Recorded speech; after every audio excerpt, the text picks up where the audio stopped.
Halo Cak, halo Neng, ya apa kabar? Gue gedang di KW Rujak, selamat datang di Cak Pajak. Cak Pajak, cangkruan pajak, kan lu jadi siji? Wani. Halo Cak dan Neng pemirsa setia Cak Pajak, kita ketemu lagi ya.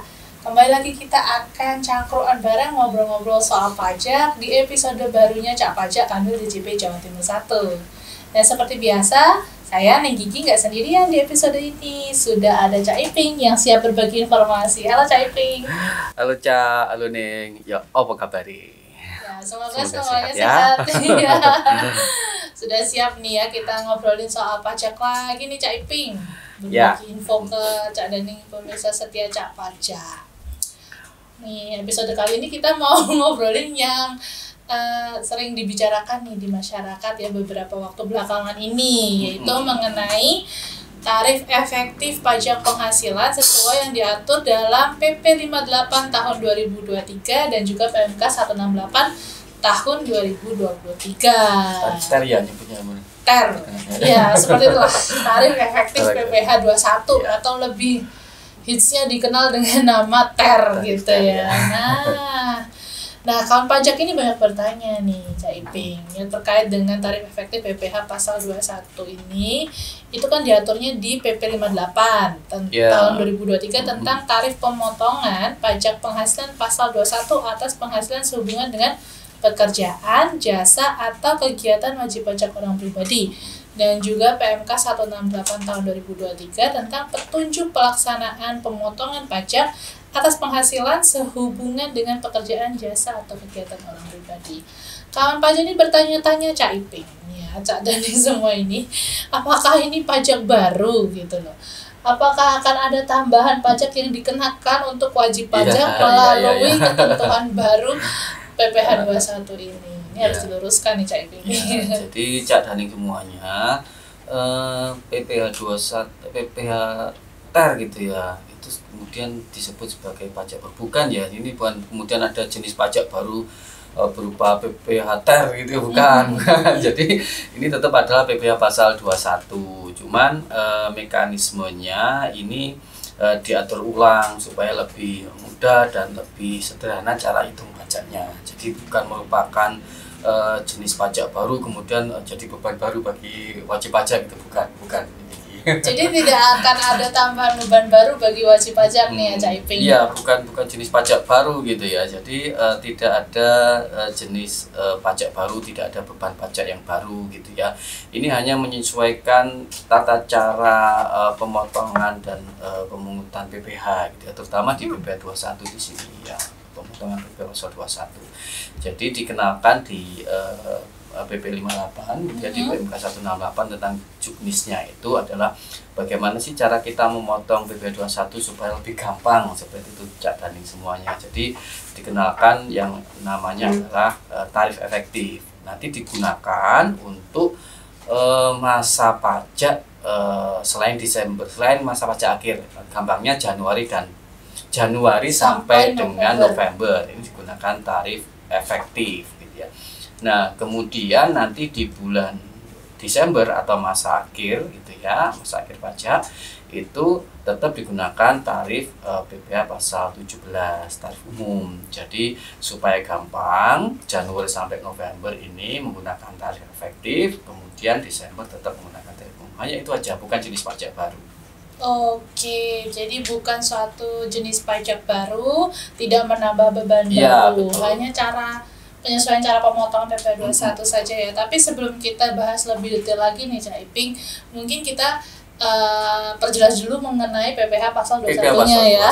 PPh 21 itu adalah pajak atas penghasilan sehubungan dengan pekerjaan, jasa, atau kegiatan dengan nama dan dalam bentuk apapun yang diterima atau diperoleh wajib pajak orang pribadi dalam negeri. Ya. Pemotongan PPh 21 itu harus dilaksanakan atau dilakukan oleh pemberi kerja yang membayarkan gaji, upah gitu ya, honor atau pembayaran lain kepada pegawai atau bukan pegawai. Kemudian dilakukan oleh bendahara pemerintah yang membayar gaji, upah, honor sehubungan dengan pekerjaan, jasa, atau kegiatan. Juga wajib dilakukan oleh dana pensiun atau badan lain yang membayarkan uang pensiun dan pembayaran lain dengan nama apapun dalam rangka pensiun, serta wajib dibayarkan oleh badan yang membayar honorarium atau pembayaran lain sehubungan dengan jasa, pemberian jasa, termasuk jasa tenaga ahli yang melakukan pekerjaan. Kemudian juga wajib dilakukan oleh penyelenggara kegiatan yang melakukan pembayaran sehubungan dengan pelaksanaan suatu kegiatan. Nah, jadi itu dulu PPh 21 dan siapa sih yang wajib untuk melakukan pemotongan PPh 21. Nah, terus ini kita baru membahasnya nih Cak Iping ya. Kalau pemotongan 21 PPh 21 ini kan tadi Cak Iping sampaikan ada perubahan cara pemotongannya ya. Betul. Nah, yang berubah seperti apa nih untuk memotong PPh 21 ini? Ya, tadi sudah disebutkan lagi gitu ya. Jadi kan PPh 21 itu mungkin kita mengenalnya pajak atas gaji ya, padahal kan tadi ada atas pekerjaan, atas jasa dan kegiatan. Jadi bermacam-macam. Ini mengakibatkan tarif cara pemotongannya bisa macam-macam gitu ya. Makanya kemudian dikenalkan sebuah tata cara pemotongan yang baru menggunakan tarif efektif. Nah, tergantung nanti siapa yang dipotong gitu ya. Nanti ada tarif efektif bulanan, kemudian ada tarif efektif harian gitu. Cak Daning semuanya tergantung siapa yang dipotong. Jadi perhitungan pemotongan PPh pasal 21-nya ini menggunakan tarif efektif. Tarif efektif, gitu tarif efektif ini gimana maksudnya, Cak Iping? Tarif efektif ini supaya pemotongannya menjadi lebih mudah, lebih gampang gitu ya. Jadi pegawai itu tinggal dimasukkan ke dalam tiga jenis kategori, 3 kategori tarif gitu ya. Jadi kan pajak itu kan tetap menyesuaikan pada besar kecilnya kan tergantung dari penghasilan tidak kena pajak ya. Kita harus menyesuaikan semakin tinggi penghasilan maka semakin tinggi pajaknya, semakin banyak tanggungan semakin kecil pajaknya seperti itu. Jadi pegawai itu dimasukkan dulu dalam kategori A, kategori B dan kategori C gitu ya. Nah, gampangnya bagaimana nanti pegawai itu tinggal dia tanggungannya berapa, kemudian penghasilannya berapa, itu langsung dikali tarif saja. Jadi pegawai itu kalau dimasukkan kategori efektif TRA gitu ya, kalau dia adalah tidak kawin, kemudian tidak kawin punya satu tanggungan atau kawin dengan nol tanggungan atau belum punya tanggungan. Nah, kemudian tarif kategori B itu adalah pegawai yang tidak kawin punya 2 tanggungan, kemudian kawin sudah punya tanggungan 1 atau 2, kemudian tidak kawin 3, itu juga masuk kategori B. Nah, kalau yang kategori C itu untuk yang status kawin dengan 3 tanggungan. Jadi nanti ada tarif yang kategorinya A, B, dan C. Ini tarifnya berbeda-beda gitu ya. Kalau tarif A ini nanti tinggal lihat penghasilannya berapa, ada range-nya nanti sampai 44 tarif. Nah, kalau kategori B ini tinggal lihat range gajinya berapa, nanti ada 40 tarif. Nah, kalau kategori C nanti tinggal lihat range-nya berapa, ada 41 tarif. Nah, itu sudah ada masing-masing tarifnya supaya gampang gitu ya. Segini penghasilan segini PTKP TK0 maka A tarifnya berapa, lihat langsung ke tarifnya berapa seperti itu. Nah, untuk detailnya itu ada di lampiran PP 58. Kalau tarif-tarifnya ada banyak tadi 40 lebih tarif gitu. Jadi ada itu gambaran umumnya. Ini ya, ada kategori tarifnya itu berdasarkan PTKP. Kategorinya berdasarkan PTKP dibagi jadi 3 tabel tadi ya, ter A, ter B atau ter C gitu ya. Jadi tinggal kita lihat saja masuk PTKP mana, kemudian tarifnya nanti disesuaikan dengan penghasilannya. Yang penting pegawai itu tanggungannya berapa dulu, kemudian nanti masuk A, B atau C. Nah, baru brutonya sebulan berapa sih gajinya kotornya, tinggal lihat di tabelnya berapa dia tarifnya. Tapi masih penasaran dong ya pasti Cak Daning. Gimana sih real penghitungannya? Mungkin contohnya itu Cak Iping. Kalau ada contohnya ini ya. Kita bisa bahas ya Cak Iping ya contohnya ya. Nah, agar Cak Daning mempunyai gambaran tentang penerapan tarif efektif, contohnya seperti ini. Tuan R bekerja pada perusahaan ABC, memperoleh gaji 1 bulan 10 juta rupiah, serta membayar iuran pensiun sebesar 100.000 per bulan. Tuan R menikah dan tidak memiliki tanggungan. Maka untuk menentukan tarif efektif, kita tentukan terlebih dahulu Tuan R masuk pada kategori A, B, atau C. Nah, Tuan R statusnya adalah PTKP K0, sehingga Tuan R masuk pada kategori A. Setelah mengetahui kategori Tuan R, maka kita cari di lampiran PP 58, 10 juta itu tarifnya berapa. Kita lihat sesuai tabel. Nah, sesuai tabel, Tuan R dengan kategori A dan gaji 10 juta per bulan terkena tarif 2%. Maka untuk Januari sampai November, Tuan R dipotong 2% kali 10 juta, maka 200.000 per bulan. Nah, untuk penghitungan masa Desember, dilakukan penghitungan sesuai dengan tarif pasal 17. Gaji Tuan R 10 juta dikurangi terlebih dahulu dengan biaya jabatan 5%, dikurangi lagi dengan iuran pensiun, sehingga penghasilan neto Tuan R sebulan adalah Rp9.400.000. Penghasilan tersebut dikalikan 12 agar memperoleh penghasilan neto setahun, sehingga ditemukan angka Rp112.800.000. Kemudian dikurangi lagi dengan penghasilan tidak kena pajak setahun Tuan R, yaitu Rp58.500.000. Sehingga penghasilan kena pajak Tuan R 1 tahun adalah Rp54.300.000. PPh 21 terutang sesuai dengan tarif progresif pasal 17 di bawah 60 juta, maka 5%. Sehingga PPh pasal 21 Tuan R 1 tahun adalah Rp2.715.000. Untuk bulan Desember, berapa PPh 21 yang dipotong Tuan R? Yaitu PPh 1 tahun dikurangi dengan yang telah dipotong Januari sampai November. Sehingga pada bulan Desember Tuan R dipotong PPh 21 sebesar Rp515.000. Begitu penghitungannya, Cak Daning semua.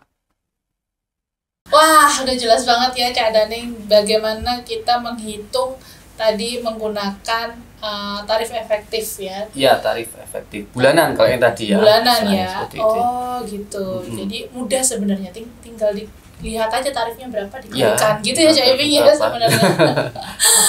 Oke, nah Cak Iping perhitungan tadi itu berlaku untuk semua jenis pegawai atau enggak sih? Kan ada sebenarnya pegawai kan jenisnya beda-beda. Iya, betul. Tadi kan kembali ke yang awal tadi bahwa pegawai itu macam-macam ya. Memotongnya kan tadi macam-macam ya. Ada pegawai itu tetap, pegawai tidak tetap, maksudnya pegawai yang kita bayar karena kita borong aja ya harian, bisa karena harian atau bisa karena jumlah kita suruh ngerjain apa yang lipat box gitu ya, 100 box itu kan namanya borongan atau harian. Nah, kalau untuk yang pegawai jenis seperti ini kategorinya kalau menurut pajak itu pegawai tidak tetap gitu ya. Nah, ini ada juga yang namanya tarif efektif harian gitu ya. Jadi kita lihat dulu apakah pegawai ini kita bayar secara pegawai tidak tetap ini, borongan ini atau harian ini kita bayar secara bulanan atau kita bayar secara harian. Nah,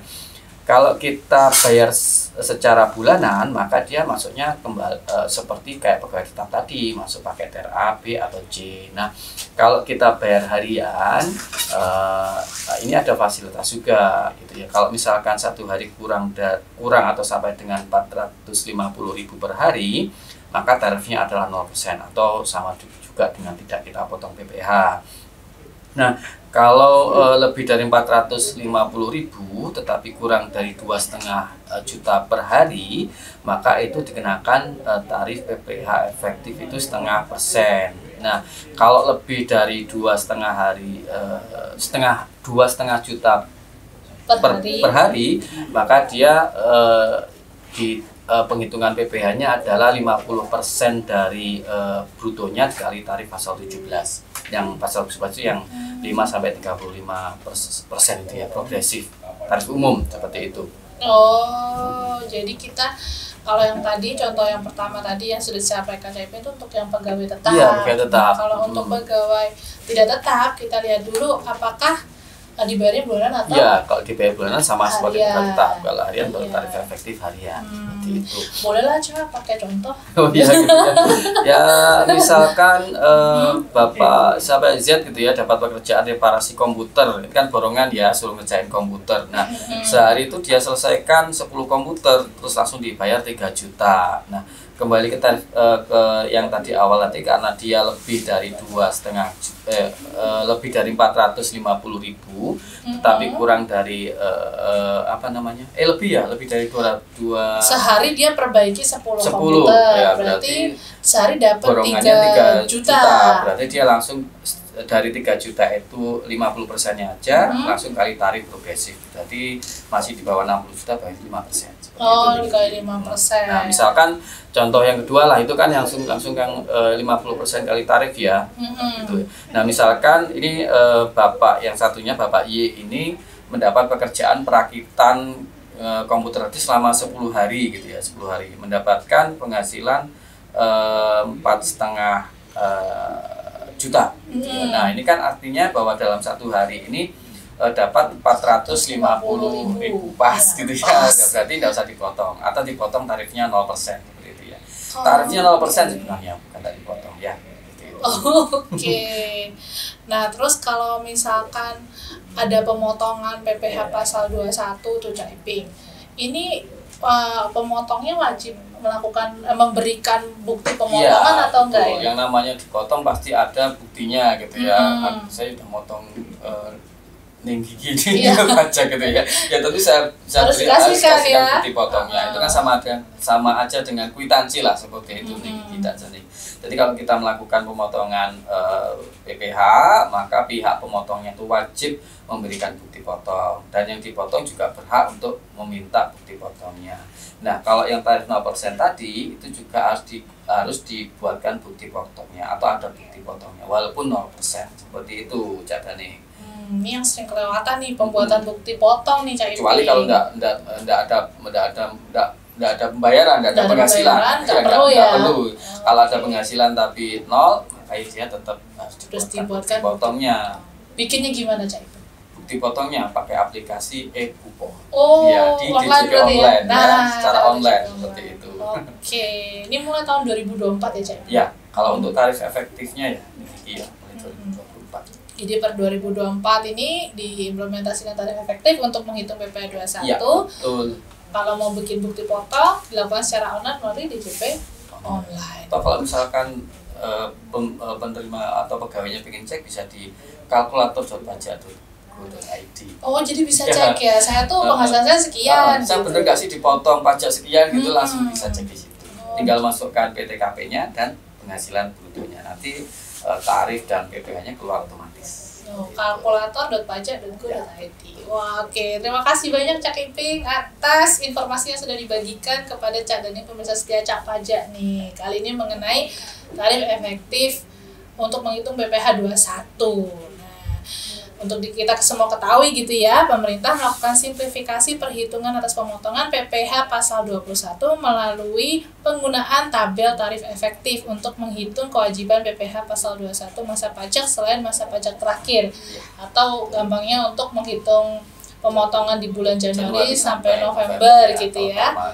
Betul. Dan cara perhitungan PPh setahun itu nanti akan tetap menggunakan tarif PPh pasal 17. Nah, kemudian ini yang paling penting harus diketahui bahwa penerapan kebijakan tarif efektif untuk menghitung pemotongan PPh pasal 21 ini tidak memberikan tambahan beban pajak baru bagi masyarakat. Karena setahunnya tetap dihitung sama gitu ya, menggunakan tarif yang sama dengan yang berlaku sebelumnya. Apabila kawan pajak semua, Cak Dani semua masih mengalami kebingungan gitu ya waktu menyelesaikan kewajiban perpajakan, silakan untuk menghubungi kantor pajak tempat terdaftar, atau bisa juga bertanya ke @pajakjatim1 di Telegram, @pajakjatim1 satunya angka gitu ya. Dan kami sampaikan bahwa seluruh layanan dari Direktorat Jenderal Pajak gratis, tidak dipungut biaya apapun. Baik, selesai sudah ya kita cangkrukkan di episode kali ini. Kita akan bertemu lagi di episode selanjutnya. Melakukan tunjungan, maafkan daku bila ada kekurangan. Cak Pajak, cangkrukan pajakan. Wilujeng siji, wani. Sampai jumpa.